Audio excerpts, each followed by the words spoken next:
இந்த மீன் வறுவல் செய்கிறதுக்கு இஞ்சி, பூண்டு, மிளகு, 1/4 ஸ்பூன் அளவுக்கு ஜீரகம், ஒரு 1/4 ஸ்பூன் சோம்பு இதெல்லாம் சேர்த்துட்டு தண்ணி சேர்க்காமல் இந்த மாதிரி அரைச்சிக்கலாம். இது கூட உப்பு, மஞ்சத்தூள், மிளகாய்த்தூள், தனியாத்தூள் எல்லாம் சேர்த்துக்கலாம். 1 ஸ்பூன் கார்ன்ஃப்ளவர், 1/2 ஸ்பூன் அரிசி மாவு சேர்த்துட்டு 1 ஸ்பூன் அளவுக்கு நல்லெண்ணெய் சேர்த்துக்கலாம்.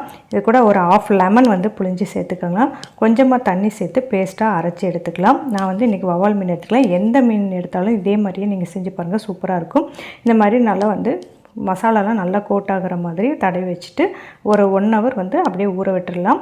அதுக்கப்புறமா நம்ம கடாயில் எண்ணெய் சேர்த்துட்டு கொஞ்சம் கருவேப்பிலை சேர்த்துட்டு அது கூட வறுத்திங்கன்னா அந்த ஃப்ளேவர் ரொம்பவே சூப்பராக இருக்கும். மீன் நார்மலாக நம்ம வறுக்கிற மாதிரி சிம்மில் வச்சுட்டு திருப்பி போட்டு நம்ம வறுத்து எடுத்துக்கலாம். இந்த மீன் வறுவல் ரொம்பவே டேஸ்ட்டாக இருக்கும், சூப்பராக இருக்கும். நீங்கள் இதே மெத்தடில் எந்த மீன் வாங்கினாலுமே இந்த மெத்தட்லேயே செஞ்சு பாருங்கள், அவ்வளோ டேஸ்ட்டாக இருக்கும். ஹோட்டல் சுவையில் சூப்பராக இருக்கும்.